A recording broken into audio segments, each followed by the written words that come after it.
Bonsoir à toutes, bonsoir à tous. Merci d'être là. Je suis ravi de faire votre connaissance et de passer 2 petites heures de cette soirée avec vous pour vous entretenir d'un sujet passionnant dont le titre, vous le lisez sur les slides, ou sur le slide que je suis en train de vous projeter, fut le titre, ou en tout cas une partie du titre d'une recherche doctorale que j'ai eu la chance de mener à l'UC Louvain sous la promotion du professeur Jean-François Van Bruggenbrouck. J'ai eu la chance de poursuivre cette recherche doctorale dans le cadre de 2 post-doctorats qui m'ont envoyé, qui m'ont permis de rester pour partie à Louvain-la-Neuve et qui m'ont envoyé également aux États-Unis. Et donc, j'avais à cœur de renseigner les bailleurs de fonds de ces 2 post-doctorats, le FNRS d'une part, la BEF d'autre part, raison pour laquelle je me suis permis de rajouter dans ma signature que je suis un précédemment postdoc FNRS, précédemment postdoc BAEF. J'ai la chance d'intervenir aujourd'hui devant vous donc pour vous entretenir de cette recherche doctorale et de ces recherches postdoctorales que j'ai menées et qui m'ont occupé pas mal d'années, qui m'ont permis de voyager, qui m'ont permis de découvrir ce sujet passionnant de la finance internationale qui touche aux dettes souveraines, qui touche à la spéculation sur les dettes souveraines. Alors je vais évidemment avoir un propos qui se veut très très abordable dès lors que, m'a-t-on dit, le public est très varié, donc en fonction de vos affinités sur ce type de sujet, etc., je serai amené donc à être certain qu'on parle des bonnes choses et que tout le monde soit raccord sur la tenue de mon explication. On aura l'occasion, et j'aurai l'occasion de vous faire passer la parole à la suite de ce petit exposé que je vous donnerai donc pendant une petite heure, si jamais il devait y avoir des questions, s'il devait y avoir des discussions qui pourraient être générées. Mais donc, j'ai un grand plaisir d'être avec vous aujourd'hui ce soir. Cette conférence est placée sous le parrainage de la professeure Geneviève Scams, qui malheureusement n'est pas là aujourd'hui, mais qui m'a témoigné de sa grande amitié en m'invitant donc au Collège Belgique pour vous entretenir donc de cette belle recherche. Je vous le disais, cette recherche donc, que j'ai débutée en 2017, si je ne dis pas de bêtises, à cette époque, cette recherche m'est venue, en tout cas la thématique de recherche doctorale m'est venue des suites ou à la suite de l'adoption par la Belgique d'une législation qui visait, en tout cas dans son intitulé, je reviendrai là-dessus, les fonds vautours. Okay, donc les fonds vautours qui sont peut-être une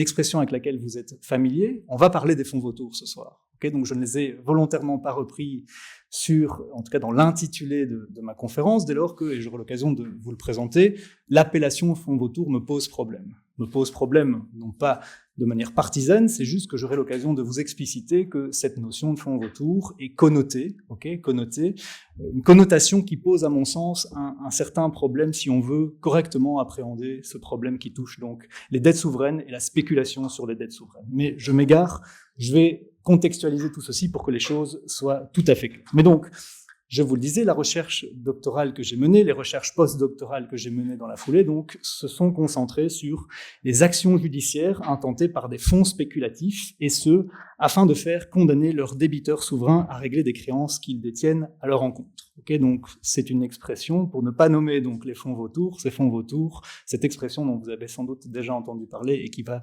donc, entre guillemets, rythmer toute la conférence d'aujourd'hui. Alors on verra ensemble que ces actions sont de nature à mettre à mal les finances d'États pauvres et ainsi entamer leur faculté d'assurer le respect des droits fondamentaux de leur population, d'où d'ailleurs cette expression fonds vautours. C'est le sujet donc, et c'est la thématique que j'ai décidé donc d'aborder avec vous. La recherche que j'ai menée s'est voulue prospective. Elle s'est voulue prospective dans la mesure où l'objectif que je me suis donné à atteindre était celui de parvenir à déterminer objectivement si le phénomène étudié était bien réel, s'il devait être réglementé et, dans l'affirmative, de quelle manière déterminer dans quelle mesure cette thématique, ce sujet, devait être réglementé. Évidemment, je vous livre ici la version raccourcie du projet qui m'a animé durant toutes ces années. J'ai eu l'occasion donc de réfléchir abondamment à cette question, de diagnostiquer le problème, d'essayer d'envisager les solutions, et je vous le disais, et ce fut la richesse de mon post-doctorat et de mes post-doctorats, maintenant de proposer une solution tout à fait concrète et qui puisse être implémentée dans les législations, qui puisse être implémentée par divers législateurs, mais je reviendrai là-dessus également dans un instant.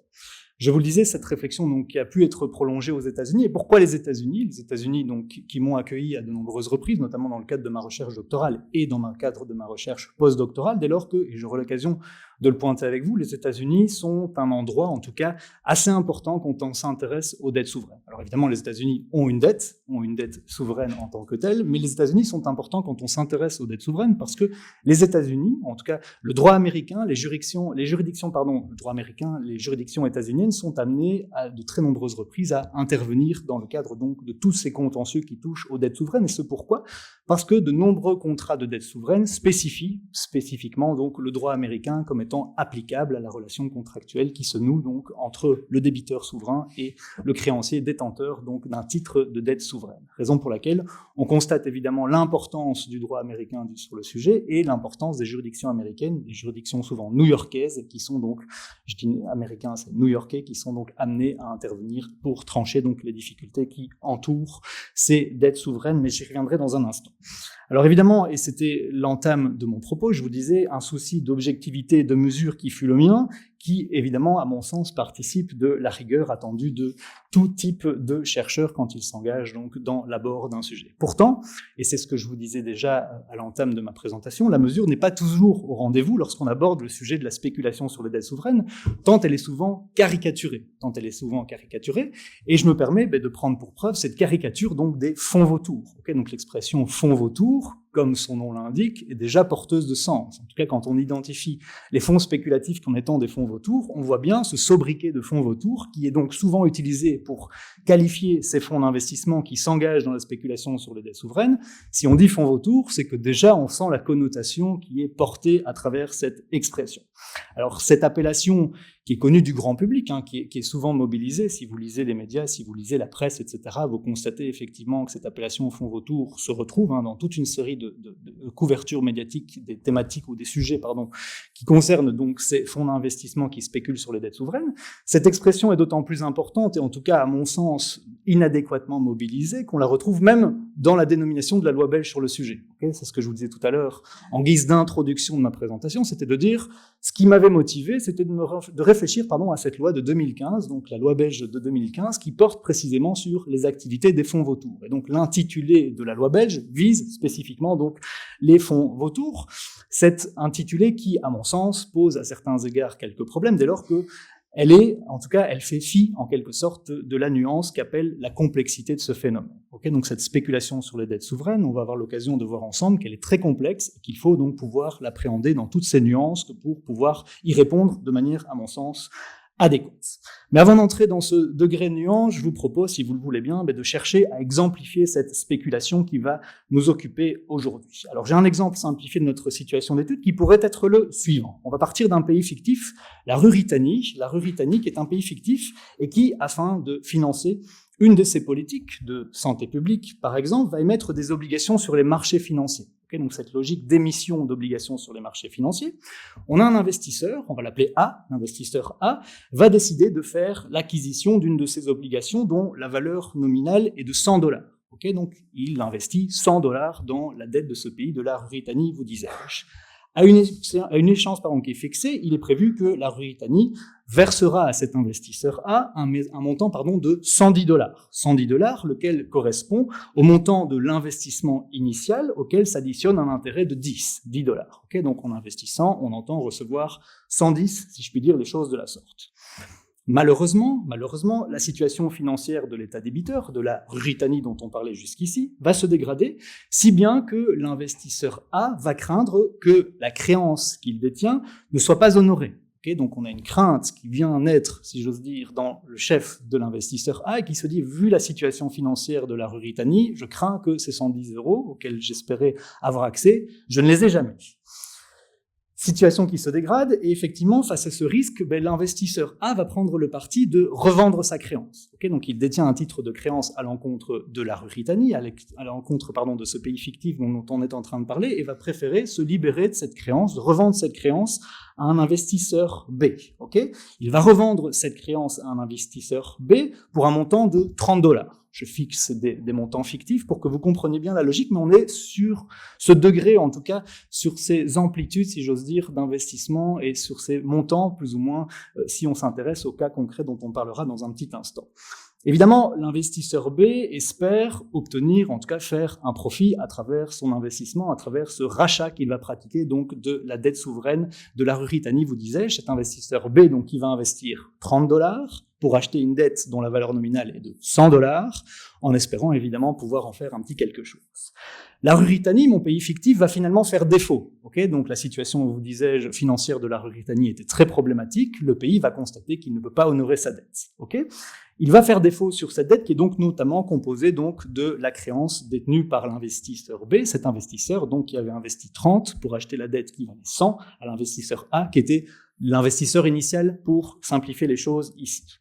Le pays va annoncer qu'il ne sera pas en mesure donc d'honorer la dette qu'il a contractée, si j'ose dire, et que donc le remboursement escompté, les 110 que l'investisseur A avait un jour espéré, que l'investisseur B pouvait quant à lui également espérer, c'est difficile, ou en tout cas c'est quelque peu compromis. L'État, dans cette situation de difficulté financière, va solliciter de la part de ses créanciers la restructuration de sa dette. Okay, donc il va chercher à mobiliser ses créanciers en disant « Bon, écoutez, moi je suis dans une situation à ce point difficile qu'il faudrait que tout le monde fasse un effort et que tout le monde accepte, entre guillemets, de recevoir moins que ce qu'il espérait. » Okay, donc dans cette logique, on va parler de restructuration. La logique de restructuration, c'est donc accepter, si j'ose dire, dans l'exemple que je vous donne ici, la réduction du montant nominal dû. La Ruritanie va donc ainsi solliciter que les titres dont la valeur nominale est fixée à $100 soient échangés contre des titres n'en valant plus que 50. Okay, donc c'est cette logique de dire $100, je ne peux pas les honorer, par contre je vous propose 50, ça paraît crédible pour moi,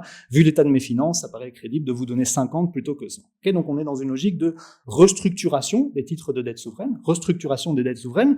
L'objectif évidemment poursuivi par la Ruritanie, c'est de revenir donc à une situation financière qui soit viable pour le pays. Okay, donc on est dans cette logique de dire on restructure la dette, ce sont des termes avec lesquels sans doute vous êtes déjà un petit peu familier, mais j'aurai l'occasion de revenir sur tous ces termes dans un petit instant, mais donc cette logique donc de restructuration.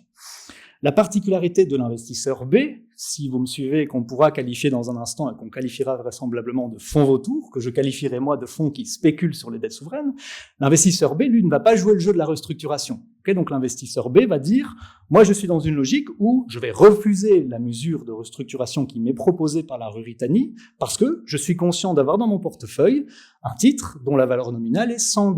$100 avec les 10 € d'intérêt dont on parlait tout à l'heure. Okay, donc l'investisseur B, qui a donc racheté le titre de dette à prix bradé, si j'ose dire, sur le marché secondaire de la dette souveraine, va dire « Moi, je ne participe pas à cette logique de restructuration. J'entends obtenir le paiement de la part de la Ruritanie, le plein paiement de ce titre que je détiens à son encontre. » Toute une série de créanciers de la Ruritanie vont jouer le jeu pour des motifs qui leur importent. On reviendra là-dessus également un petit peu plus tard, mais je vous le disais, l'investisseur B, lui, ne va pas du tout jouer le jeu de la restructuration et donc va rester cramponné, si j'ose dire, va rester donc figé sur sa position de dire non, je détiens un titre qui vaut $110, j'entends être payé $110, quand bien même ai-je investi $30 pour racheter ce titre sur le marché des dettes souveraines.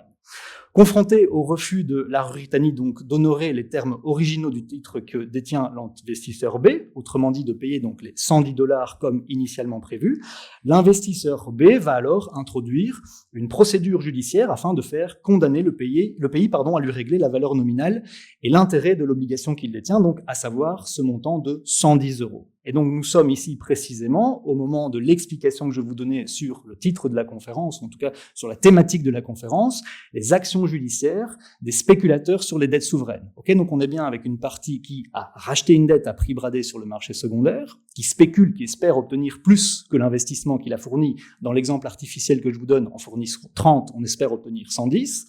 On constate que le débiteur ne paye pas volontairement parce qu'il est dans une logique de difficulté financière.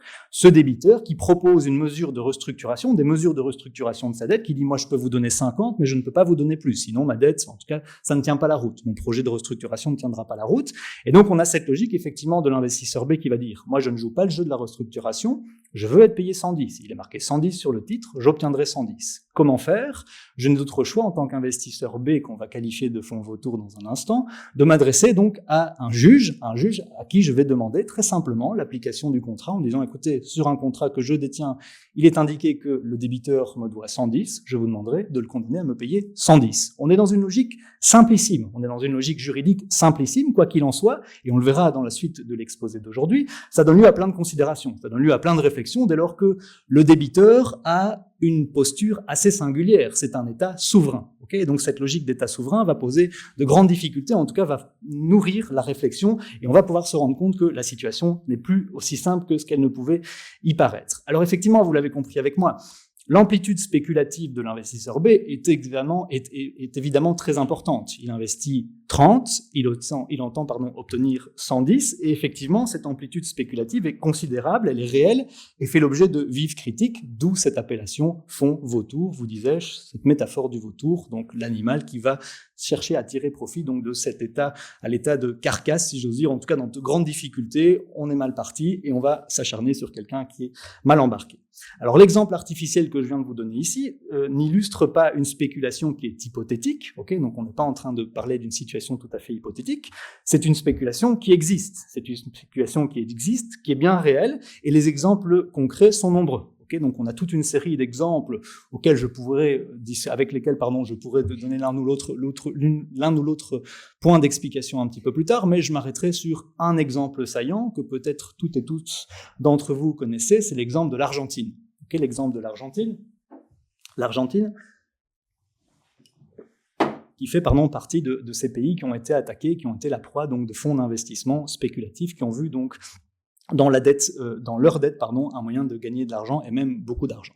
On verra un petit peu plus tard également aujourd'hui que souvent ce sont des pays africains et sud-américains donc qui se trouvent attaqués par les fonds spéculant sur les dettes souveraines. Mais donc cet exemple le plus connu, c'est l'exemple de l'Argentine, de l'Argentine dont je vais vous donner quelques éléments factuels pour que vous puissiez le resituer. Cet exemple de l'Argentine a été abondamment commenté, il a fait l'objet, c'était une longue saga judiciaire qui a mis l'Argentine en proie donc aux spéculateurs, qui s'est terminée en 2016, mais le parcours de l'Argentine, la difficulté de l'Argentine a commencé bien plus tôt que cela.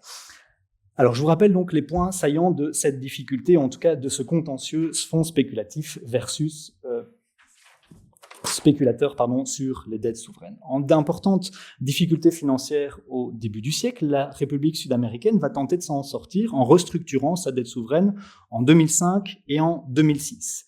Si l'Argentine parvient à restructurer une grande partie de sa dette en échangeant plus de 9/10 des titres de celle-ci contre d'autres titres représentant une importante décote, certains créanciers refusèrent toutefois les échanges. Vous pouvez faire l'exemple, ou en tout cas le parallèle, avec l'explication, avec l'exemple fictif que je vous donnais tout à l'heure avec la Ruritanie, des titres à 100 qu'on essaye de renégocier à 50, des investisseurs qui ont acheté 30 et qui, eux, refusent donc la restructuration.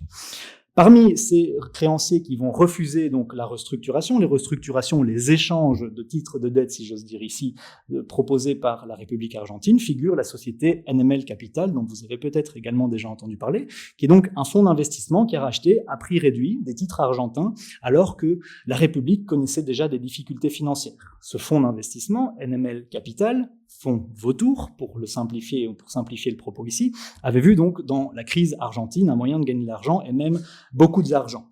Comme je vous le disais, alors que de nombreux créanciers de l'Argentine acceptaient de renégocier la dette qu'ils détenaient, NML Capital refusa toute forme de négociation et poursuivit le pays en justice afin qu'il soit donc condamné à lui payer le montant nominal des titres rachetés, autrement donc dit, pour faire simple, leur valeur initiale. Donc on est bien dans cette logique, je suis Argentine, je suis attaqué par un fonds spéculatif qui me réclame le paiement des $110 dans l'exemple de la Ruritanie que je vous donnais tout à l'heure. Et donc pour reprendre cet exemple, NML Capital réclamait à l'Argentine $110 et non les $30 qu'il avait réglé, ce fonds d'investissement qu'il avait réglé donc pour racheter le titre.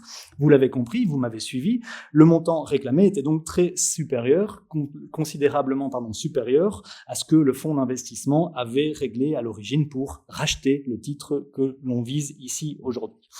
Ayant obtenu auprès des juridictions new-yorkaises la condamnation de l'Argentine, et alors que le pays refusait et continuait de refuser de payer, NML Capital chercha à faire exécuter la décision de condamnation à travers le monde, dans divers endroits où le pays détenait des avoirs.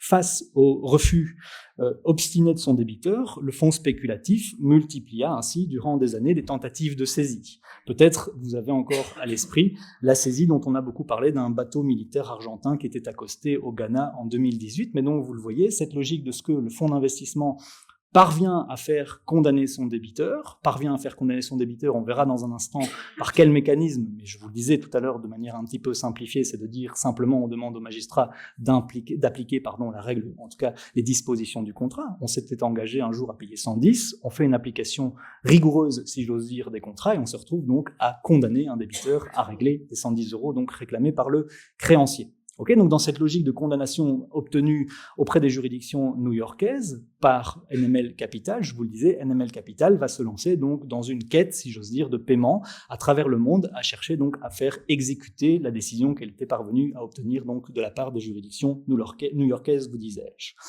En 2016, de guerre lasse, après de nombreuses années de combats judiciaires, l'Argentine va finir par payer le fonds d'investissement.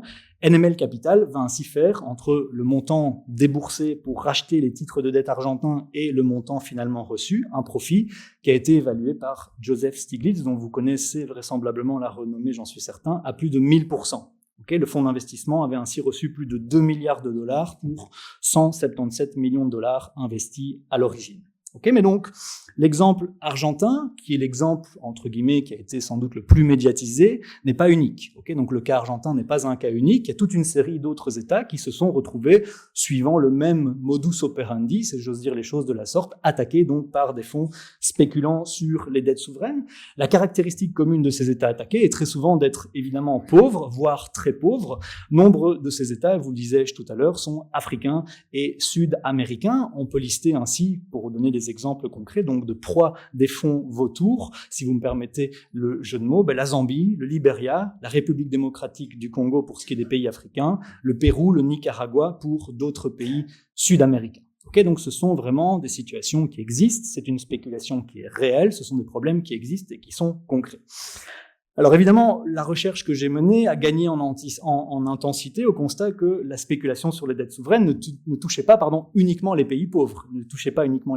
Si on prend par exemple l'exemple de la Grèce, l'exemple grec, l'exemple de la Grèce du début de la décennie passée, l'explosion des dettes souveraines à la suite de l'épidémie de Covid-19 que nous connaissons tous peut laisser penser que dans un futur plus ou moins proche, de nombreux pays pourraient se trouver dans un futur donc en difficulté sur leurs dettes et pourraient ainsi faire l'objet d'attaques judiciaires de fonds spéculatifs.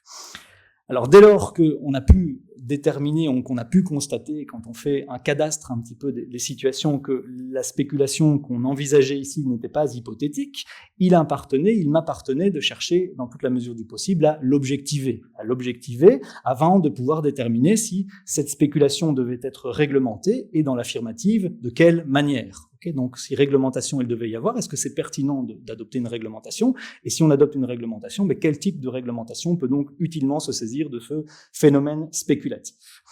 Alors la bonne compréhension de mon propos d'aujourd'hui m'oblige dans un premier temps à préciser différentes notions, des notions sur lesquelles je suis déjà revenu, mais je veux être certain que les choses soient bien claires dans votre esprit pour pouvoir donc suivre utilement la suite de l'exposé et la suite de l'explication sur ces fonds qui spéculent donc sur les dettes souveraines, ces notions qui doivent être également bien maîtrisées pour pouvoir donc parfaitement saisir le design de la solution que je souhaite proposer. Mais donc ces différentes notions sont ces notions donc de dette souveraine, de défaut, de restructuration et de créancier récalcitrant. Okay, donc 4 notions sur lesquelles je me permets de revenir, même si évidemment vous avez sans doute déjà compris pas mal d'éléments à travers les explications que je vous ai données, mais donc 4 notions qui doivent être parfaitement saisies pour pouvoir évidemment comprendre la suite de la réflexion que je veux mener avec vous. Dette souveraine, défaut, restructuration et créancier récalcitrant. Je vous le disais, la situation caractéristique qui nous occupe, c'est celle donc d'un spéculateur qui a racheté des obligations d'un État en situation de défaut sur sa dette, dont une restructuration est envisagée. restructuration à laquelle le spéculateur va refuser de participer puisqu'il réclame le paiement de la valeur nominale de la dette qu'il détient, quand bien même l'a-t-il acquise à prix réduit. Il sera donc dans une posture de créancier récalcitrant. Il ne souhaite pas participer aux manœuvres de restructuration, si je puis les qualifier de la sorte. Commençons donc par préciser ce que l'on entend par dette souveraine. Comme vous vous en doutez, les États ont, comme vous peut-être, comme moi très certainement, besoin d'argent pour fonctionner. Et donc l'émission de dette souveraine est un moyen pour eux d'obtenir les ressources nécessaires à l'accomplissement des missions étatiques qui sont les leurs. Donc émettre de la dette, voilà un moyen d'obtenir de l'argent. Alors on peut discuter sur la pertinence de l'émission de la dette, etc. Quoi qu'il en soit, c'est une situation factuelle que l'on doit constater. Les États émettent de la dette. Aujourd'hui, et généralement depuis plusieurs dizaines d'années, donc le financement étatique se fait pour beaucoup donc par le recours à des émissions obligataires qui sont offertes au grand public. Donc vous, moi, pouvons faire l'acquisition d'obligations souveraines.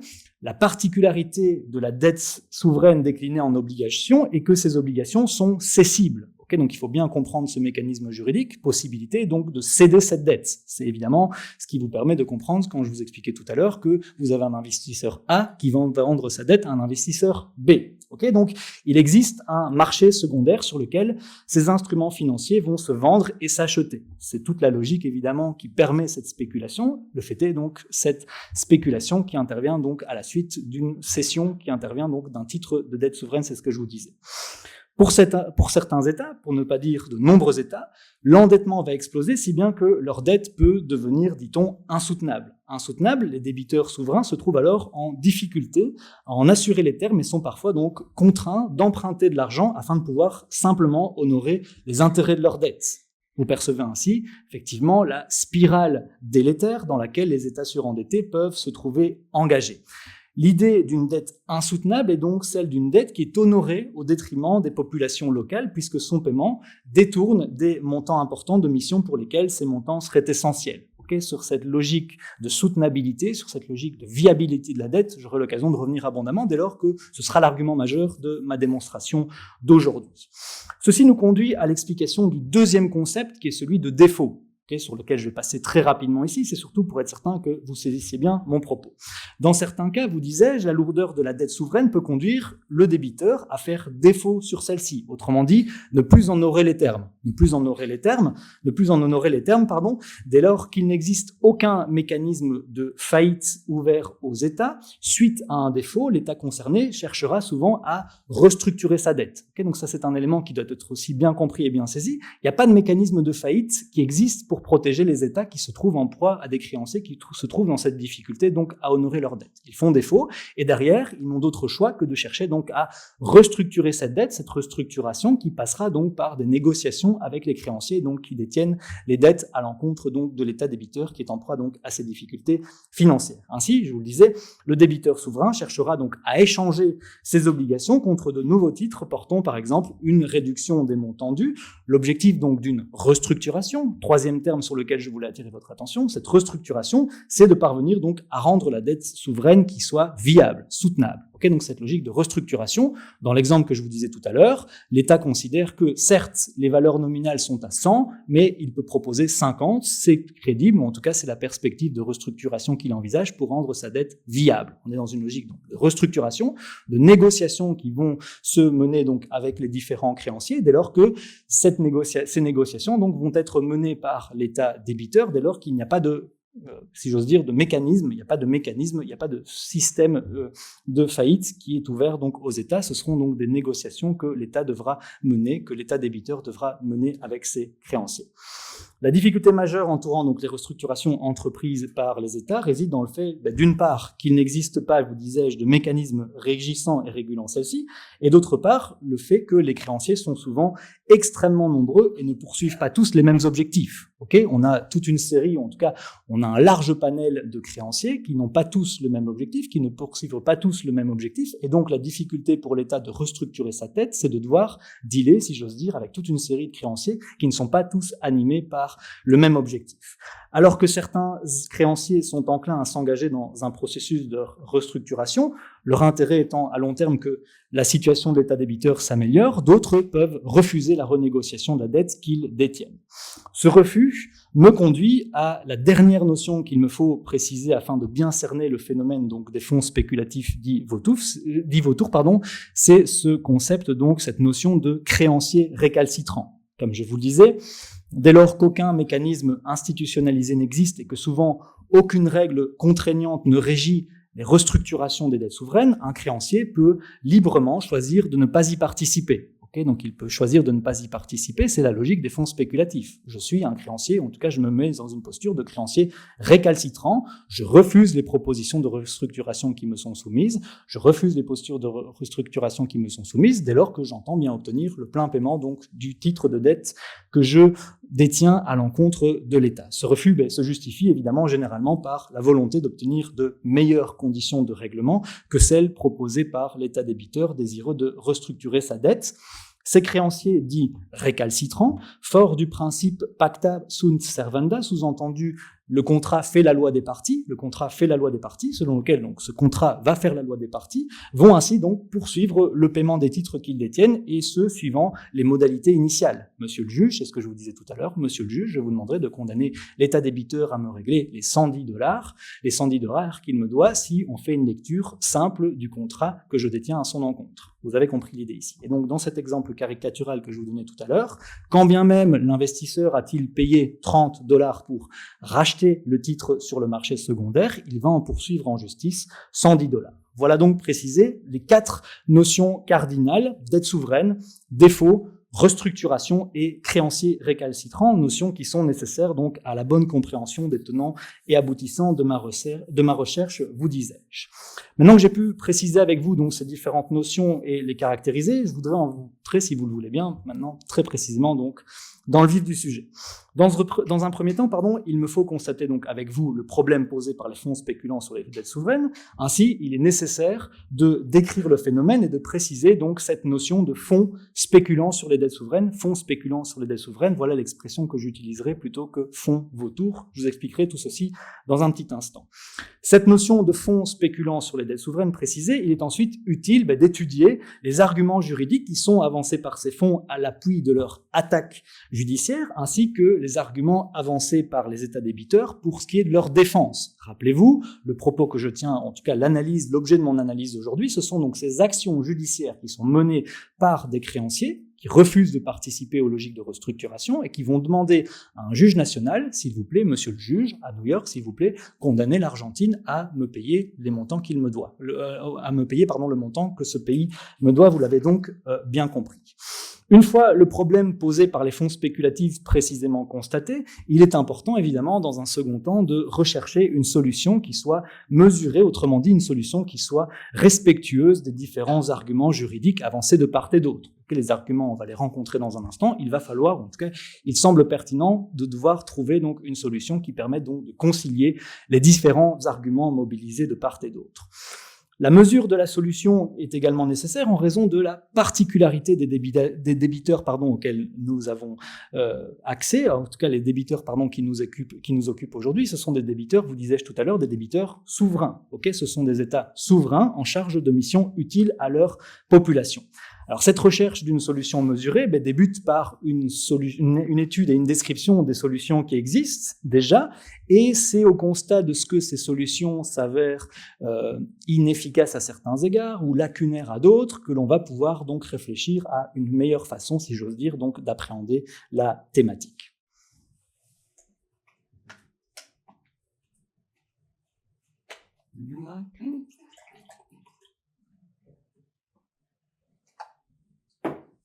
Excusez-moi. Alors, je voudrais commencer, si vous le voulez bien, par constater donc le problème que pose la spéculation sur les dettes souveraines en décrivant très concrètement donc ce phénomène des fonds dits vautours. J'aimerais ainsi m'arrêter un instant sur les caractéristiques majeures du modèle économique poursuivi par les fonds spéculant sur les dettes souveraines, ces caractéristiques majeures que vous avez donc déjà pu très vraisemblablement appréhender à l'écoute des explications et des exemples que j'ai pu vous donner jusqu'ici. Comme je vous le disais, ces fonds font l'acquisition de dettes souveraines souvent ébranlées, qui sont donc en général celles d'États pauvres africains et sud-américains.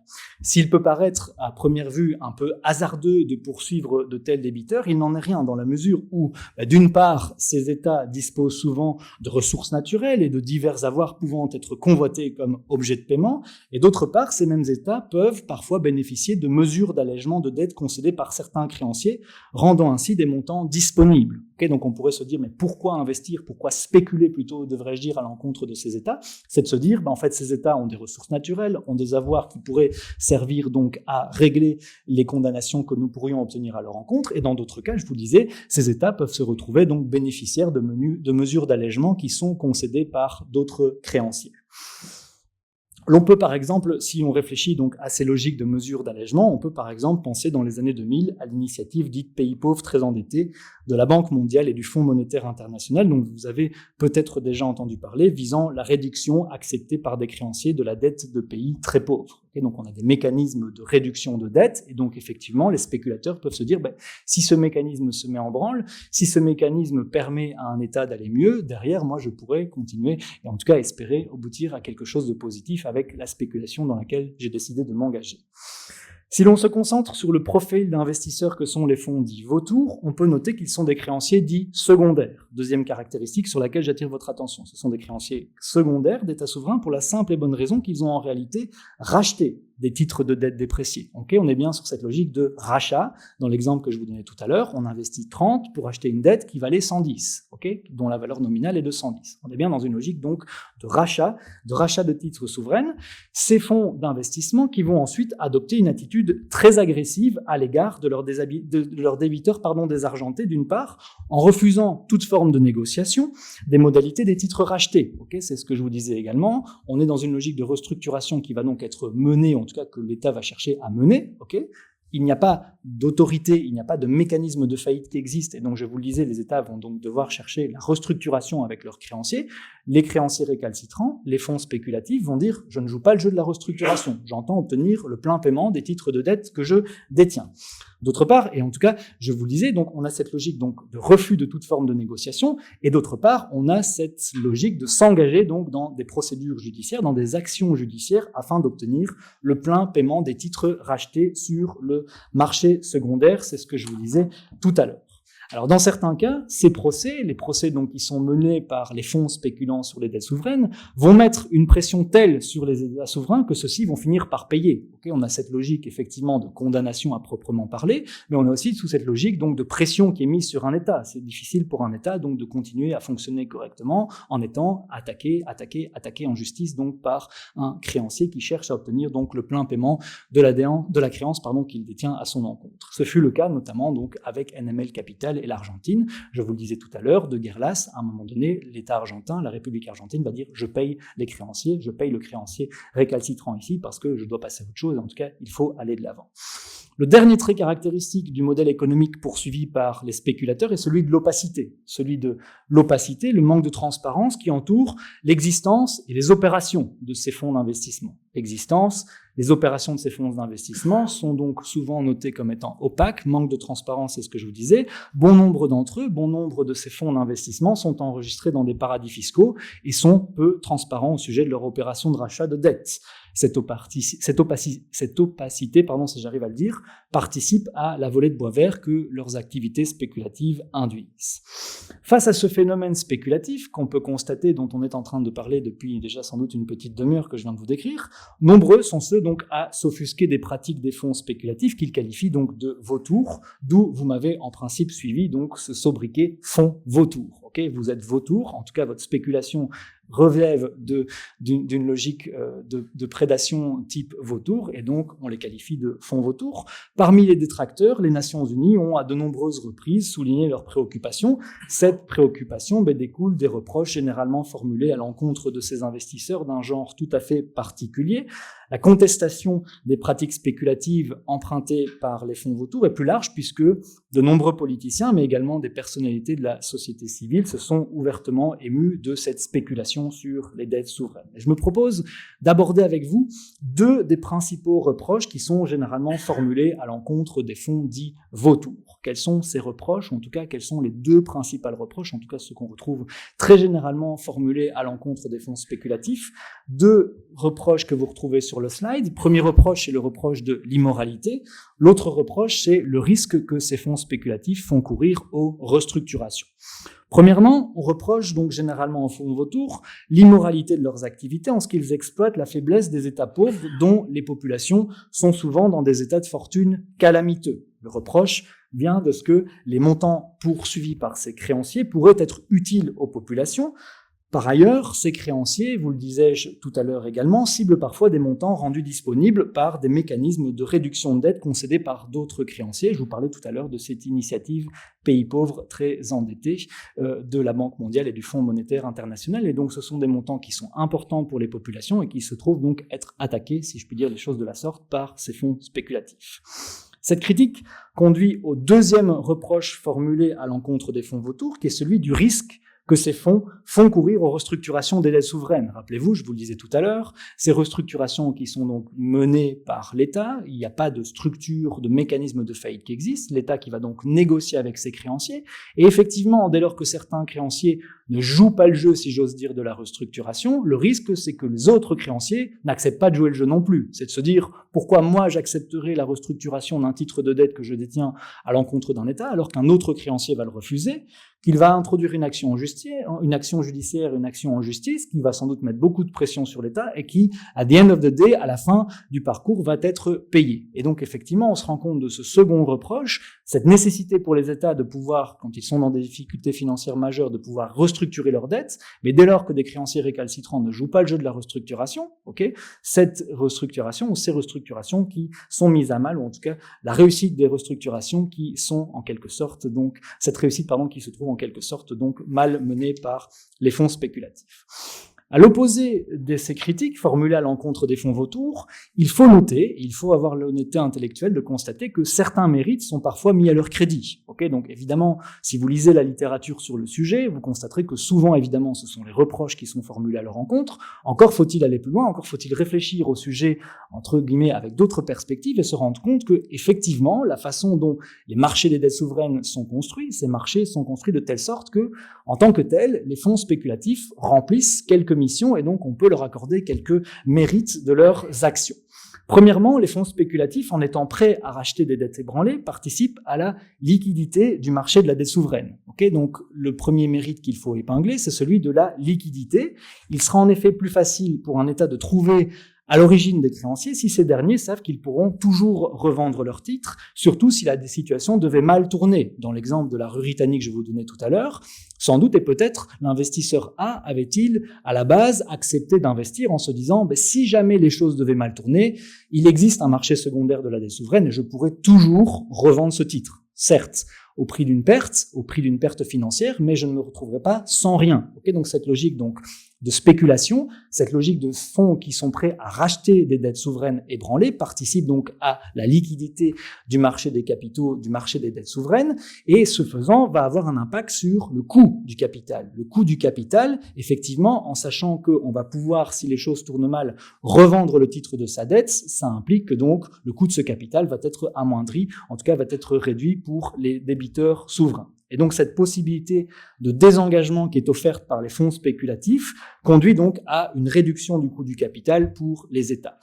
L'autre qualité qui est concédée parfois donc aux fonds spéculatifs, c'est celui de la surveillance qu'ils permettent. C'est la surveillance qu'ils permettent. En effet, la détermination des fonds spéculatifs dans le refus de participer aux efforts de restructuration permet d'assurer que les États débiteurs se conduisent, si j'ose dire, correctement dans la gestion de leurs affaires financières. C'est de se dire, on a quelqu'un qui veille au grain, il y a quelqu'un qui vraiment ne lâchera rien. Et donc, on a vraiment cette logique de se dire, le fonds spéculatif, en tout cas, on peut à certains égards lui concéder ce mérite, c'est celui donc de la surveillance qu'il pratique, ou en tout cas qu'il permet de pratiquer sur les États débiteurs.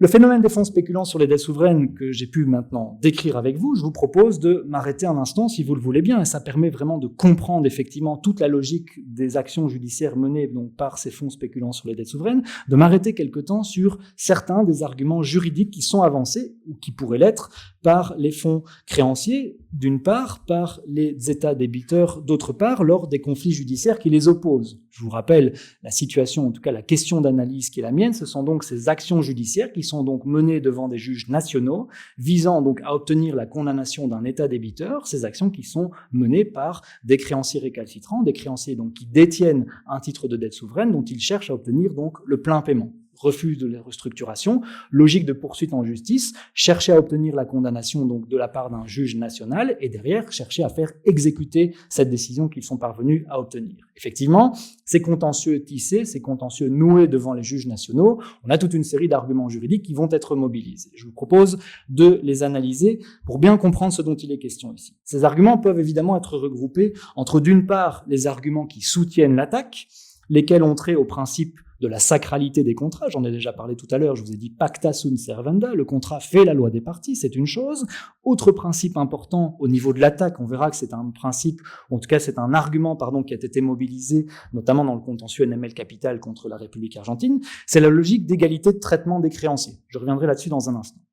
D'une part, les arguments qui soutiennent l'attaque. D'autre part, les arguments qui soutiennent la défense, si j'ose dire. Okay, donc, quels sont les arguments juridiques que les États débiteurs peuvent mobiliser pour se défendre à l'encontre donc des attaques judiciaires qui sont menées à leur encontre, ou en tout cas dans le cadre des procès qui sont menés à leur encontre. Les arguments opposés en défense participent à la souveraineté. Je vous ai dit, on est bien ici sur des débiteurs souverains. Okay, ce sont des États souverains qui sont débiteurs ici, mais qui ont cette particularité donc des États souverains, première chose. Deuxième argument, c'est l'argument de l'impossible spéculation. On verra des mécanismes juridiques, j'en aborderai un avec vous dans un instant. Troisième argument, c'est la prééminence de l'intérêt général. Okay, c'est quelque peu lié au premier argument de la souveraineté, mais je reviendrai là-dessus avec vous dans un instant. Je vous propose d'analyser donc ces différents arguments, parce que ça va permettre de façonner, en tout cas ça va vous permettre de mieux comprendre la direction que j'ai décidé de prendre donc dans cette logique de régulation de la spéculation sur les dettes souveraines.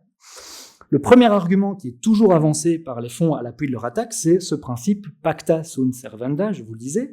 En tant que créanciers secondaires, et suivant ce principe, les fonds spéculatifs sont en droit de réclamer, juridiquement, ils sont en droit de réclamer le plein paiement des titres qu'ils détiennent. Le contrat, vous disais-je, fait la loi des parties. Okay, donc cette logique de ce que le contrat fait la loi des parties, vous avez un contrat, l'État s'est engagé à payer 110, on demande juste au juge d'appliquer le contrat. 110, certes, je l'ai racheté à 30, le fait est que le contrat, je le détiens, ce titre de dette, maintenant je le détiens, les titres de dette, ces obligations sont cessibles, c'était le mécanisme, en tout cas, cette cessibilité sur laquelle j'attirais votre attention au début de la conférence, je détiens ce titre, moi qui suis créancier secondaire, et je vais demander au juge de faire payer, en tout cas de faire exécuter, en tout cas de mettre en application, les modalités du titre que je détiens, fût-ce au prix d'un rachat à moindre coût, comme j'ai pu l'évoquer. Et donc, effectivement, si le titre de dette détenu par le fonds vautour précise que le débiteur réglera $110, le fonds donc va rechercher à ce que les juges judiciaires condamnent le débiteur à ce montant, et ce même donc si le titre a été racheté par le fonds spéculatif pour $30. Le deuxième argument d'attaque sur lequel je voudrais attirer votre attention, le second argument parfois avancé par les fonds spéculatifs, et cet argument fut mobilisé dans le cadre du contentieux NML Capital contre Argentine, c'est celui de la clause dite pari passu. Pari passu, c'est ce principe donc de traitement égalitaire des créanciers. Très généralement, cette clause pari passu se retrouve contenue dans les contrats d'émission d'obligations souveraines, et suivant donc cette clause, les créanciers doivent recevoir, dit-on, un traitement égalitaire. C'est le principe de cette clause qu'on appelle pari passu. Les créanciers sont en droit donc d'obtenir un traitement égalitaire. Et donc, dans de nombreux contentieux, c'est intéressant à repérer, dans de nombreux contentieux, et notamment donc le contentieux argentin, les fonds spéculatifs se sont servis donc de l'argument pour empêcher leurs débiteurs d'honorer leurs autres dettes s'ils n'en faisaient pas de même à leur profit. Et alors là, l'argument il est fort, c'est de dire « je refuse les restructurations, je refuse de participer à la restructuration, okay, je suis créancier récalcitrant, je décide d'activer des actions en justice pour obtenir le plein paiement. Parallèlement à cela, je vous le disais tout à l'heure, certains créanciers vont jouer le jeu de la restructuration, okay, donc ils vont accepter les restructurations. Je vous le disais dans le cadre du contentieux argentin, 90% des créanciers jouent le jeu. En mobilisant l'argument pari passu, traitement égalitaire, c'est de dire « Monsieur le juge, je voudrais que l'État ne puisse pas payer, ne puisse pas honorer ses autres créanciers s'il n'en fait pas de même à mon égard. Donc dans cette logique de traitement égalitaire, l'argument est très fort, mobilisé par les fonds spéculatifs, c'est de dire, ce faisant, je suis en mesure de paralyser mon État débiteur. Mon État débiteur qui a toute une série d'autres créanciers qui ne vont pas pouvoir être désintéressés, auxquels donc l'État ne va pas pouvoir verser ou payer ce qu'il doit, parce que l'argument du fonds spéculatif, c'est de dire clause pari passu, traitement égalitaire des créanciers, vous ne pouvez pas payer un créancier si vous ne me payez pas moi. Et donc ce faisant, on a un argument de poids qui a été mobilisé donc notamment par NML Capital ici, pour faire interdire à la République argentine de payer donc les créanciers qui ont accepté la restructuration de sa dette, si elle n'en faisait pas de même à son profit. Et donc on se rend bien compte, c'est cette logique qu'il faut aussi donc bien comprendre, ce sont donc ces actes judiciaires qui sont féroces, c'est cette pression qui est mise sur les États qui, à certains moments donnés, certains États craquent, si on peut le qualifier de la sorte, le phénomène, et disent « Ok, je paye ». Donc on a un argument ici assez fort avec cet argument pari passu. Dans l'argument de la clause pari passu, donc une possibilité pour les fonds spéculatifs de paralyser leurs débiteurs, laquelle paralysie peut les amener à accéder à leurs demandes, c'est ce que je vous disais. Voilà deux arguments qu'on retrouve très régulièrement donc mobilisés dans les contentieux spéculatifs que l'on peut ici analyser. De l'autre côté du ring judiciaire, si je puis le qualifier de la sorte, si j'ose dire, on retrouve évidemment les États débiteurs attaqués qui disposent également d'une série d'arguments juridiques de nature à contrer les prétentions des créanciers. Donc on est bien dans une logique de procédure menée devant un juge national avec les deux parties qui, j'ose dire, font valoir des arguments. Et ici, la question est de savoir, mais quels sont les arguments qui peuvent ou qui se retrouvent mobilisés par les États débiteurs. Le premier argument, vous disais-je tout à l'heure, c'est l'argument de la souveraineté. L'argument de la souveraineté. Alors une déclinaison de cet argument, et la seule que j'évoquerai avec vous aujourd'hui, c'est celui de l'immunité de juridiction et l'immunité d'exécution qui est généralement reconnue aux États. Donc si vous êtes un petit peu sensible au sujet, cette logique c'est de dire les États sont souverains, et le juge national d'un État n'a pas à juger un autre État. De où un juge français jugerait, condamnerait l'Argentine. De où un juge new-yorkais jugerait et condamnerait l'Argentine. Cette logique d'État souverain, cette logique de souveraineté, les États sont souverains, les États sont égaux, se décline dans cette logique donc d'immunité. Immunité de juridiction, vous disais-je, comment un juge national, en tout cas, entrave à ce qu'un juge national puisse juger un autre État. Immunité d'exécution, c'est cette logique suivant laquelle les avoirs des États ne peuvent en principe être saisis en vue de l'exécution d'une condamnation prononcée à l'encontre d'un État. Mais donc ce sont deux arguments déclinés, ou en tout cas qui découlent de l'argument de la souveraineté que j'évoquais avec vous il y a un instant. Alors, évidemment, si en tant que telles, ces immunités de juridiction et d'exécution peuvent paraître susceptibles de protéger les États débiteurs des poursuites de leurs créanciers, on se rend compte que dans la pratique, ces arguments s'avèrent souvent inopérants, en tout cas peuvent s'avérer inopérants.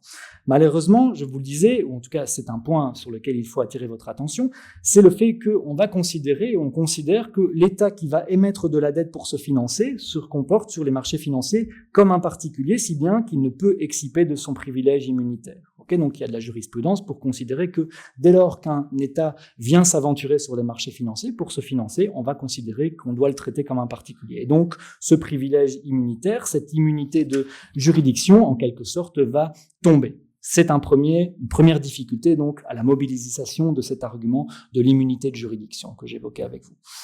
Une autre faiblesse de cette immunité de juridiction, donc on a cette discussion, en tout cas cette considération jurisprudentielle de dire, effectivement, si un État s'aventure sur les marchés financiers, on va considérer qu'il se comporte comme un particulier, donc son privilège immunitaire disparaît en quelque sorte. Un autre problème ou une autre situation, c'est que dans nombre de cas, les États vont renoncer au privilège immunitaire. Ils vont renoncer au privilège immunitaire dans les contrats d'émission d'obligations souveraines. Sous-entendu, ou en tout cas pour que vous compreniez bien la logique, c'est de dire, ici, l'État au moment où il va émettre ses obligations souveraines, où il va émettre ses obligations souveraines sur les marchés financiers, va renoncer à son privilège immunitaire. L'objectif étant évidemment de donner effectivement la conviction à son créancier qu'il va assumer ses obligations. Si derrière il ne renonce pas à son privilège immunitaire, c'est de se dire si ça tourne mal, j'ai de fortes chances, moi qui suis créancier, de me retrouver face à quelqu'un qui me dira privilège immunitaire, vous ne pouvez rien contre moi. Et donc, on a de nombreuses renonciations, évidemment, qui sont reprises donc dans les contrats d'émission d'obligations souveraines, si bien que, effectivement, c'est cette logique de ce que l'État débiteur, au moment où il va émettre sa dette, au moment où il va émettre ses obligations sur les marchés financiers, veut se présenter sous son meilleur jour, et donc cette logique de renonciation, on la constate, en tout cas, pas mal de renonciations, si bien que donc ce premier argument cet argument immunitaire n'offre généralement pas une défense infaillible à l'État qui est poursuivi par ses créanciers. C'était un argument, il y a la casuistique, il faut aller voir, dans certains cas ça peut donner quelque chose, mais ça n'est pas un argument péremptoire qui fonctionne dans toutes les situations. Deuxième argument de défense que peuvent mobiliser les États souverains, c'est celui de l'impossible spéculation. Donc c'est de dire cette spéculation n'est pas possible. La spéculation qui m'attaque, en tout cas qui me vise, est inenvisageable. Ainsi, il existe des mécanismes de droit privé qui peuvent empêcher la spéculation, comme notamment le mécanisme dit du retrait litigieux. Donc vous avez un mécanisme juridique, pour les juristes dans la salle et pour ceux qui ne le sont pas, je vais vous l'expliquer ici. Donc le mécanisme du retrait litigieux, voilà un exemple qui décline cette logique suivant laquelle donc il est impossible de spéculer. Si vous prenez l'article 5.178 du Code civil, il instaure ce mécanisme du retrait litigieux. On peut notamment y lire ceci. Le débiteur d'un droit litigieux qui a été cédé peut s'en faire libérer par le cessionnaire en lui remboursant le prix réel de la cession avec les frais et loyaux coûts et avec les intérêts à compter du jour où le cessionnaire a payé le prix de la cession à lui faite. Évidemment, c'est du langage de juriste, c'est un peu complexe à appréhender, mais je vais vous le simplifier ici. L'idée, c'est quoi? C'est avec ce mécanisme juridique, c'est de permettre donc à l'État souverain, entre guillemets, de racheter la dette qui pose difficulté, de racheter au cessionnaire. Donc vous avez une partie, l'investisseur A, qui a cédé sa dette à l'investisseur B, mécanisme de retrait litigieux, possibilité donc de racheter à l'investisseur B en mobilisant ce principe donc de retrait litigieux, en payant donc le montant que l'investisseur B a payé pour obtenir la créance, pour faire l'acquisition de la créance sur le marché secondaire. On voit bien un argument donc ici juridique, un mécanisme qui pourrait donc offrir un moyen pour l'État débiteur de lutter contre la spéculation en rachetant la dette à celui qui l'a acquise en espérant en tirer un profit. Dans l'exemple chiffré de tout à l'heure, l'État, vous disais-je, réglerait donc à l'investisseur B le montant de $30 qui est le montant que cet investisseur a déboursé pour faire l'acquisition de la dette sur le marché secondaire. Voilà un deuxième argument qu'on peut retrouver mobilisé, en tout cas auquel il faut penser quand on appréhende ces difficultés. Évidemment, ce sont des contentieux à ce point complexes que ça ne se résout pas avec un seul argument comme ceci. Troisième argument de défense potentiellement mobilisé par les États souverains, les débiteurs souverains, c'est celui de la prééminence de l'intérêt général. Prééminence de l'intérêt général, c'est le dernier argument que j'aborderai avec vous aujourd'hui. L'argument de la prééminence de l'intérêt général pourrait se trouver donc décliné dans des considérations d'ordre public. Donc cette logique d'ordre public, on a un auteur bien connu, Régis Bismuth, que vous connaissez peut-être, qui a défendu cette idée précisément en indiquant que l'existence d'impératifs d'ordre public destinés à assurer une gestion ordonnée d'une crise de dette souveraine permettrait aux juges, en matière de différends relatifs au contrat d'emprunt, de ne pas donner pleinement effet aux stipulations contractuelles ou de les interpréter dans un sens conforme à ces impératifs. Donc c'est de dire cette logique de restructuration, cette logique d'une dette souveraine qui doit être soutenable, ça participe d'un objectif d'ordre public. Et donc ce faisant, si on a cet argument de l'ordre public, le juge ne va pas donc donner caisse de résonance, si je puis dire, à l'argument qui est mobilisé par le spéculateur. L'idée est donc ici de dire que dès lors que la dette doit pouvoir être restructurée pour redevenir viable, il faut pouvoir en modéliser les termes. Voilà un argument qui est soufflé au magistrat en disant « vous avez cet argument de l'ordre public pour, entre guillemets, mettre un peu de relief dans les prétentions qui sont mobilisées par les parties. » Et donc, autrement dit, quoique le contrat fasse la loi des parties, le juge devrait, au motif d'une prééminence de l'intérêt général, en modérer les termes et ne pas octroyer au fond de tout ce que le titre qu'il détient prévoit. En conclusion de tout ceci, on peut retenir que les différents arguments que l'on peut voir s'opposer dans le cadre des conflits sont sensibles. Ce sont des arguments qui sont sensibles. Évidemment, je vous les expose ici de manière très simplifiée. Donc, vous pouvez vous dire, c'est bon, on a un argument. La défense, elle est toute trouvée. Ces arguments sont plus nuancés que ce que je peux vous exposer dans le cadre d'une petite conférence d'1 heure. Et donc, effectivement, ces arguments sont sensibles, dépendent des données factuelles des conflits rencontrés. Et donc, la réception de ces arguments, leur conciliation, paraissent beaucoup trop variables pour être pleinement satisfaisantes. Donc ces arguments n'offrent pas une solution qui fonctionne dans tous les cas, et donc ce faisant, on se rend bien compte donc de la difficulté qui est la nôtre quand on se saisit de la question donc des fonds spéculants sur les dettes souveraines. Mais donc vous aurez compris de tout ce que je viens de vous expliquer ici, la complexité juridique dans laquelle doivent opérer les juges saisis des prétentions de fonds spéculants sur les dettes souveraines. Ainsi, la difficile tâche qui échoit aux juridictions nationales saisies donc des contentieux opposant des fonds spéculatifs à leurs débiteurs souverains et convainc de l'opportunité d'apporter à ces contentieux une solution sur mesure, tant le sujet est sensible dans ses enjeux juridiques, économiques et politiques. Effectivement, je prends ici une perspective tout à fait juridique du sujet, mais on se rend bien compte que ce sont des thématiques qui mêlent des considérations politiques, économiques, juridiques, etc. Et donc on se rend bien compte donc de la difficulté dans laquelle se retrouvent engagés donc les juges qui sont saisis très précisément donc de ces actions judiciaires des spéculateurs sur les dettes souveraines. La recherche d'une solution,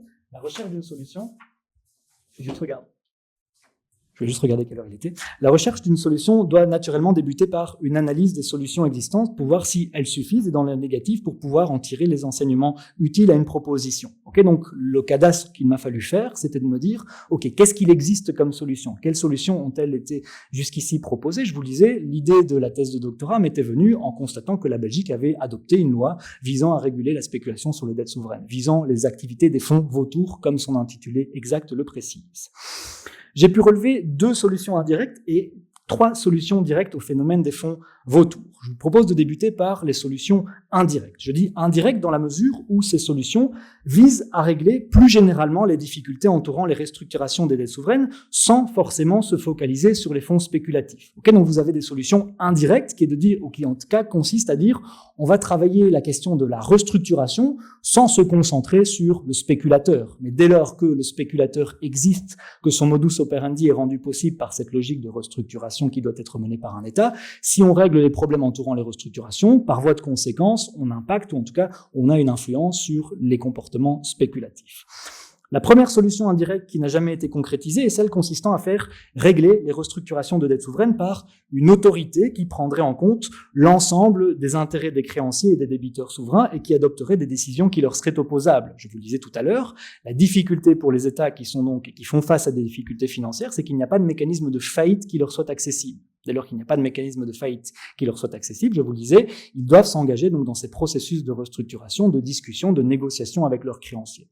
Okay, donc une solution indirecte, ce serait de dire, on va créer, en tout cas on va mettre en place une autorité qui sera là pour arbitrer, si j'ose dire, et dans l'intérêt collectif, dans l'intérêt des débiteurs, des créanciers, trouver des solutions qui soient et qui puissent porter donc une solution porteuse d'avenir pour tous les protagonistes des difficultés. Okay, donc cette logique, cette solution indirecte qui est donc cette constitution, la mise sur pied d'un tribunal de l'insolvabilité étatique. À l'heure où je vous parle, cette solution qui a été tentée au début des années 2000, n'a pas été concrétisée, faute de volonté des États de mettre sur pied une telle autorité. Ce qu'il faut bien comprendre ici, c'est qu'effectivement, la posture de l'État, elle varie en fonction de la situation dans laquelle elle se trouve. À un moment donné, l'État a besoin d'argent, doit emprunter de l'argent, donc il veut se positionner comme étant un débiteur crédible, il ne veut pas annoncer d'emblée qu'il pourrait un jour être un mauvais débiteur, sous-entendu un débiteur qui ne règle pas ses dettes. Et donc, effectivement, on est dans une situation très délicate, avec cette logique de ce que l'argent est nécessaire pour fonctionner, et donc effectivement un État débiteur a entre guillemets 2 tendances dans ces difficultés, ou en tout cas dans cette situation qu'il peut être amené à rencontrer. Mais donc première solution indirecte, inopérante dès lors qu'elle n'est pas mise en place, un tribunal de l'insolvabilité étatique. Deuxième solution indirecte au problème posé par les fonds vautours est celle offerte par ce qu'on appelle les clauses d'action collective. Les clauses d'action collective, ces clauses insérées dans les contrats de dette souveraine permettent notamment à une majorité de créanciers de décider pour l'ensemble d'entre eux qu'une restructuration doit être engagée et que ces termes s'imposeront à tous. Okay, donc c'est une solution. On met comme clause dans les contrats de dette souveraine une clause d'action collective qui précise que à partir d'un certain seuil de créanciers qui acceptent la restructuration engage tout le monde. Okay, donc clause d'action collective, 66% des créanciers sont d'accord de restructurer, les 100% doivent restructurer. Et donc ce faisant, les créanciers récalcitrants se retrouvent embarqués dans les processus de restructuration, fussent-ils dans une attitude récalcitrante, la clause d'action collective fait que ils se retrouvent donc engagés dans le processus de restructuration que j'évoquais avec vous. Et donc la décision prise par la majorité engage l'ensemble des créanciers et empêche ainsi que certains fassent cavalier seul et cherchent à obtenir en justice le plein paiement de leurs titres. Alors même, évidemment, si elle vise plus largement à régler les difficultés entourant les restructurations sur les dettes souveraines, ces 2 solutions indirectes, mises en place d'un tribunal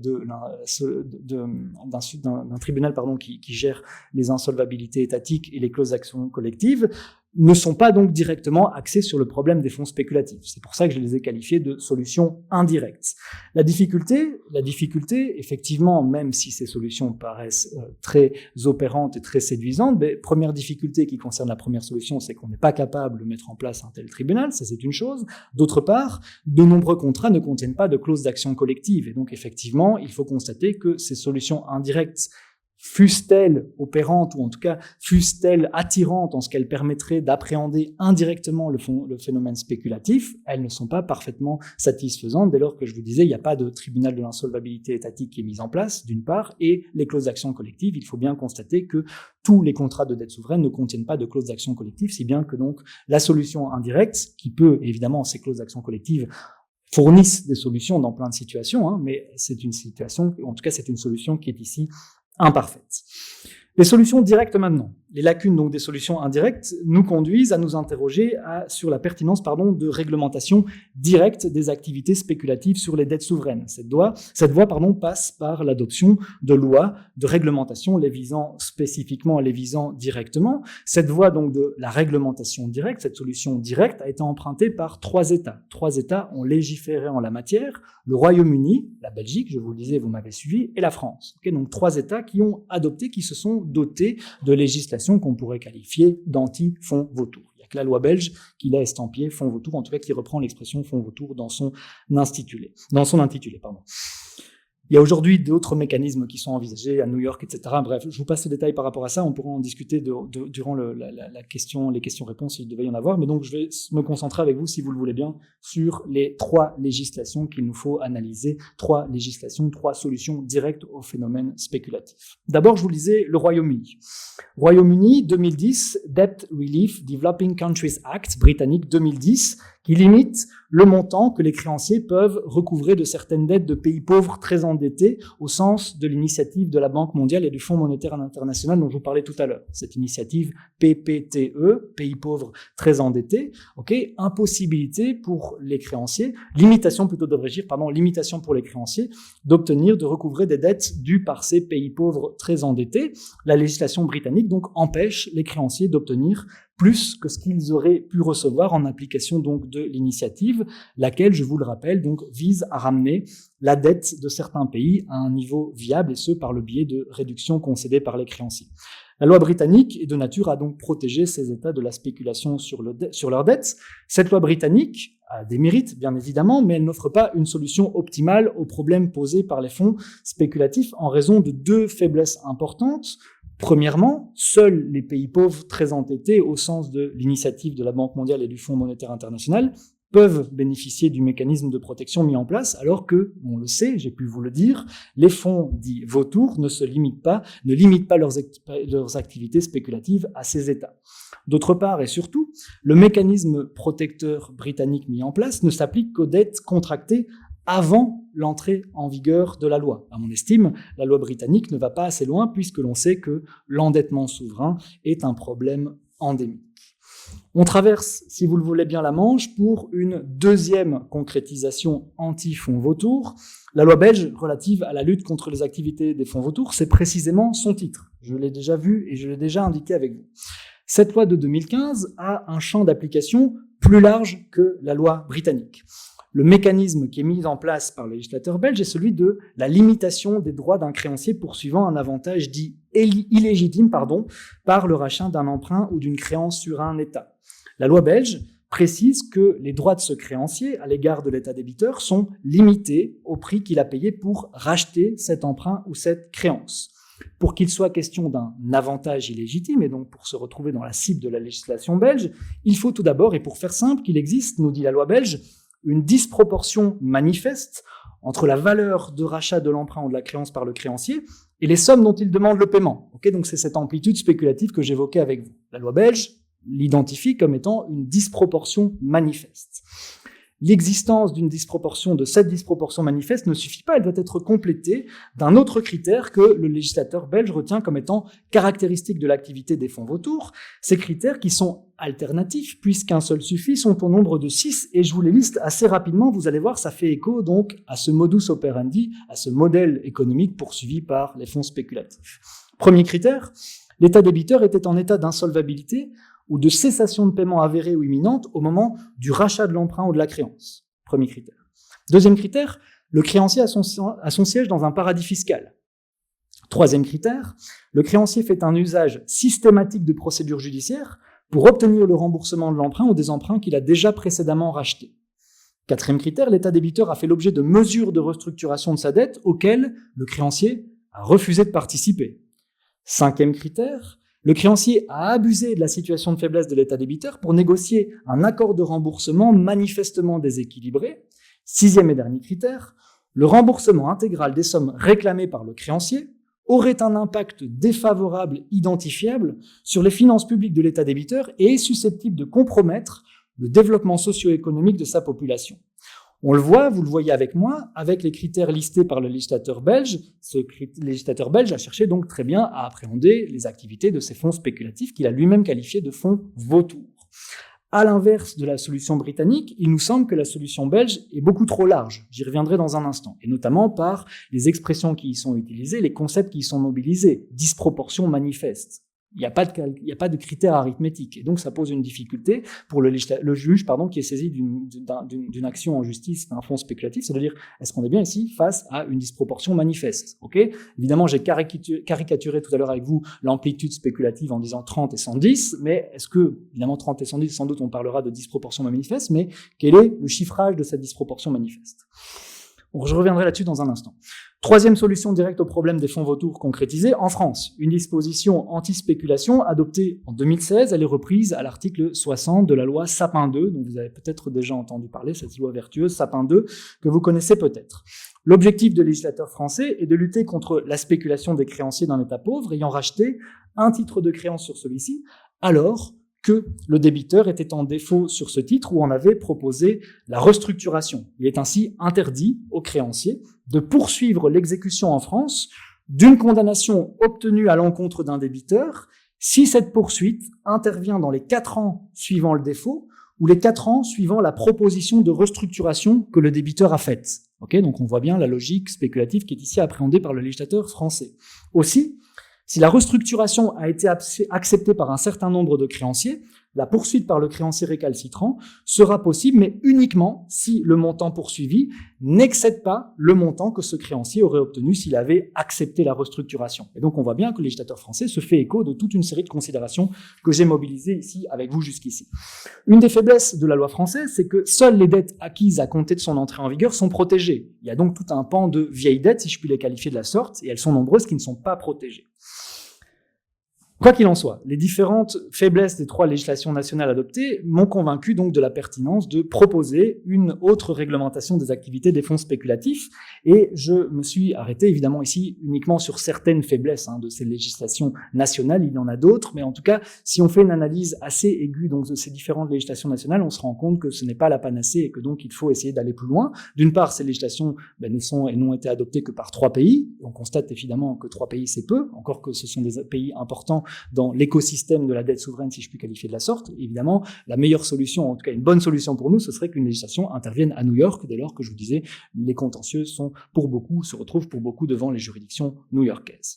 Mais donc je vous propose de terminer ma présentation en vous présentant d'une part les grands traits de la philosophie de la solution que je propose, et d'autre part les caractéristiques de cette solution. Évidemment, qui dit projet doctoral, il faut venir avec un résultat, il faut venir avec une proposition concrète. Ça, c'était l'épilogue, si j'ose dire, de ma recherche doctorale.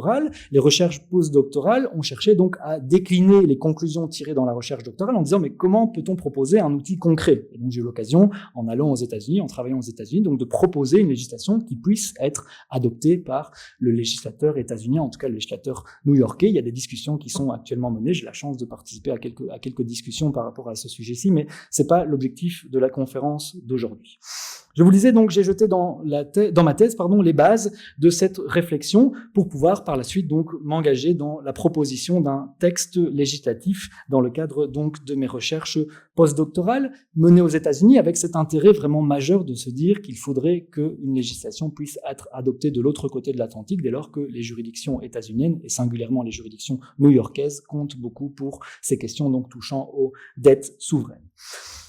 Une appréhension globale du phénomène paraissant illusoire, la multiplication d'initiatives nationales est au moins de nature à complexifier les pleines activités des fonds spéculatifs. Cette demande est notamment formulée par les Nations Unies, cette idée de dire qu'il faudrait qu'il y ait plein de législations nationales parce qu'on n'aura pas de législation supranationale, on n'aura pas de règlement supranational du sujet, et donc la multiplication d'initiatives nationales est porteuse, si je puis dire, de solutions ici. L'adoption de législation visant spécifiquement à réguler donc les activités judiciaires des fonds spéculatifs permet d'équiper les juridictions nationales saisies de demandes donc de fonds dits vautours. Cet équipement est utile puisque ces juridictions peuvent se trouver dépassées par les contentieux dont elles sont saisies, tant ces contentieux entourant les dettes souveraines posent des questions juridiques multiples, des questions économiques, des questions politiques. Ok, donc on se rend bien compte de la pertinence d'outiller, et c'est ce que je vous disais déjà tout à l'heure, d'outiller les juges nationaux donc qui sont saisis d'actions judiciaires de fonds spéculatifs. La solution consistant à l'adoption de législation spécifique est intéressante dans la mesure, donc, je vous le disais, où elle permet de faciliter la tâche des juridictions saisies des prétentions des fonds vautours en leur indiquant en quelque sorte la voie à suivre. La philosophie de la solution que je défends est centrée très simplement sur la poursuite de ce qu'on appelle la soutenabilité des dettes souveraines. Cette soutenabilité légitime, à mon sens, la régulation des activités des fonds vautours. Ainsi, l'obligation qui impose aux États de garantir l'exercice des droits fondamentaux à leur population devrait l'emporter sur les obligations qui leur reviennent au titre du service de leurs dettes, à plus forte raison lorsque les créanciers poursuivant ce service sont des fonds spéculatifs. L'argument de la soutenabilité des dettes souveraines et du respect des droits fondamentaux des populations permet de justifier l'adoption de législation régulant les activités spéculatives envisagées, mais permet également d'en déterminer la mesure. C'est pas juste de dire on limite ou on interdit la spéculation sur les dettes souveraines.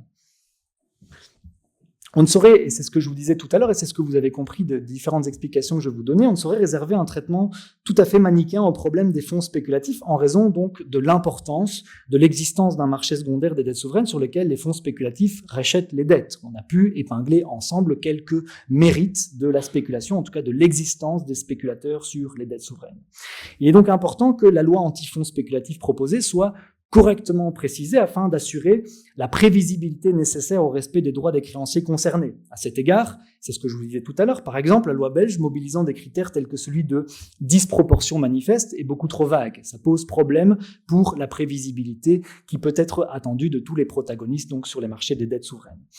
Afin de ne pas détruire les marchés secondaires des dettes souveraines, il n'est pas envisageable d'interdire purement et simplement aux créanciers ayant racheté des dettes souveraines d'en poursuivre le paiement en justice. Ainsi, la limitation des prétentions doit être préférée à leur interdiction. C'est l'argument que je défends ici. À cet égard, on peut s'inspirer du mécanisme du retrait litigieux. Voilà pourquoi je vous en parlais avec vous tout à l'heure, dont je vous ai parlé il y a un instant, pour fixer la mesure de la limitation. Ainsi, le créancier doit pouvoir obtenir en justice, d'une part, le montant qu'il a déboursé pour acheter la dette, ou pour le phénomène qui nous occupe, racheter la dette, et d'autre part, un intérêt couvrant le risque qu'il a pris en effectuant ce rachat. On envisage également un montant forfaitaire visant les frais légaux qui puissent être octroyés. Dans les contentieux nord-américains, on se constate effectivement, et c'est une difficulté que rencontrent les États souverains, c'est que les frais légaux, les frais d'avocat qui sont liés à tous ces contentieux qui sont menés sont majeurs, et donc effectivement, ramener ces frais légaux à une juste mesure peut être, et en tout cas paraît être ici pertinent. De cette limitation au prix de rachat, il suit logiquement que le mécanisme de régulation projeté vise et impacte en réalité uniquement les créanciers secondaires d'États souverains, autrement dit ceux qui ont racheté des titres de dette souveraine.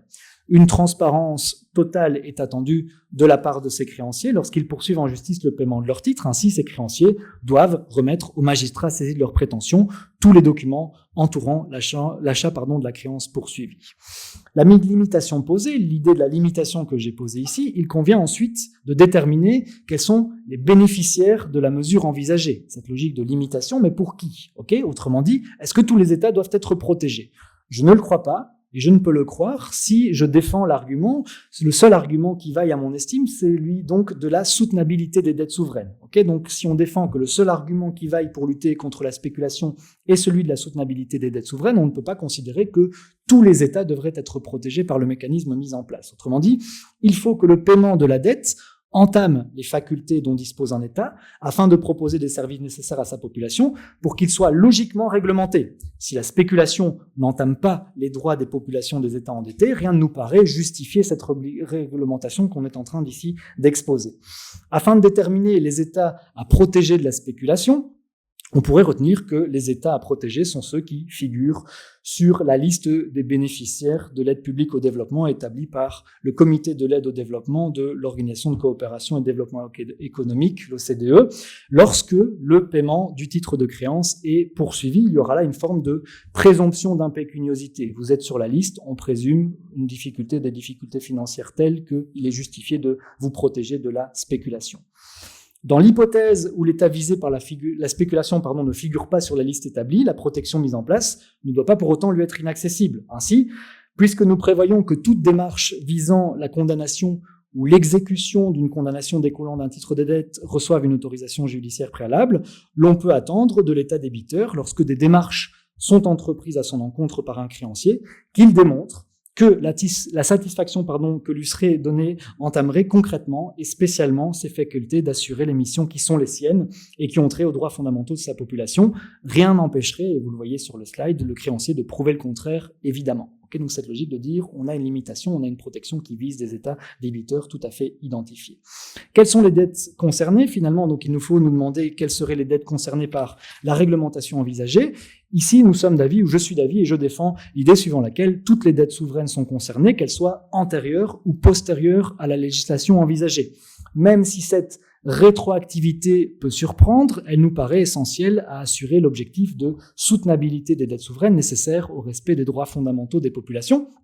On pourrait encore se demander si cette rétroactivité ne contreviendrait pas au droit à la protection de la propriété tel qu'il est consacré à l'article 1er du premier protocole additionnel à la Convention européenne des droits de l'homme. Mais ici, on peut trouver dans la jurisprudence de la Cour européenne des droits de l'homme un satisfecit de la solution que je propose. En effet, la Cour strasbourgeoise a déjà eu l'occasion de retenir que ni la Convention, ni ses protocoles n'empêchent qu'un législateur s'ingère dans des contrats existants pour autant que l'ingérence soit spécialement justifiée par des motifs particuliers, suffisamment importants. Ces motifs visent donc, dans la réglementation de la spéculation que je souhaite, le souci d'assurer la soutenabilité des dettes souveraines. L'objectif est, je vous le rappelle, de faire en sorte que le poids de la dette ne soit pas pour un État synonyme de sacrifice à faire sur les services qu'il offre à sa population. En conclusion, vous le voyez, vous le comprenez avec moi si vous avez suivi mes différentes explications, une réglementation de la spéculation sur les dettes souveraines se justifie parfaitement.